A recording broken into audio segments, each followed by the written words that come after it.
ഉമ്മ ആ രാജപ്പ ഞാൻ കൊറേ കാത്തുന്നു മുമ്പളെ കാണാനില്ല. എനിക്ക് പണിക്കോയില്ലേ? ഞാൻ ഇന്ന് വരാന്ന് പറഞ്ഞാൽ ഞാൻ പണിക്കോയില്ലല്ലോ. അവനെ കാത്തിക്കണ എനിക്ക് പണിക്കോ കാര്യമില്ലേ? അപ്പൊ ഇന്നലെ എന്നോട് പറഞ്ഞാണ് ഉമ്മ എന്തായാലും ഇന്ന് വരാന്ന് പറഞ്ഞതാണ്. ഇപ്പൊ എന്താ ചെയ്യാ? ഇപ്പൊ ഫോൺ അടിക്കില്ലല്ലോ. ആ ഞാൻ സൈലന്റിലായിരുന്നു. ഹലോ ആ രാജപട്ട നിങ്ങൾ എന്ത് പണിയത്? നിങ്ങൾ ഇന്നലെ എന്നോട് വൈകുന്നേരം എന്താ പറഞ്ഞു ഇന്ന് എത്താന്ന് പറഞ്ഞു.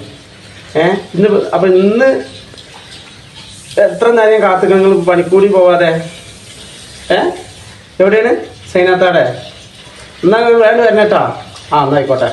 ഉമ്മ സൈനാത്താടുണ്ട് എത്ര അപ്പൊ അത് കഴിഞ്ഞിട്ട് വരാന്ന് പറഞ്ഞു. സൈനാത്ത രാജപ്പ തേങ്ങട്ട് പോയാ? രാജപ്പ അഞ്ചാടെ വന്നിട്ട് വരാന്നാളെ പറഞ്ഞത്. ഞാൻ വിളിച്ചപ്പോ പറച്ചോനെ ഞാൻ ഇന്ന് പണിക്ക് പോവാതെ രാജപ്പനെ കാത്തിക്ക. അപ്പൊ രാജപ്പ എന്താ പറഞ്ഞത്? സൈനാത്താടെ തേങ്ങ ഇട്ടിട്ട് അങ്ങോട്ട് വരാന്നാ പറഞ്ഞത്. എനിക്ക് വിളിച്ചപ്പോ പറഞ്ഞാന് അവിടെ തേങ്ങട്ട് ഇങ്ങോട്ട് വരാന്നാ പറഞ്ഞത്.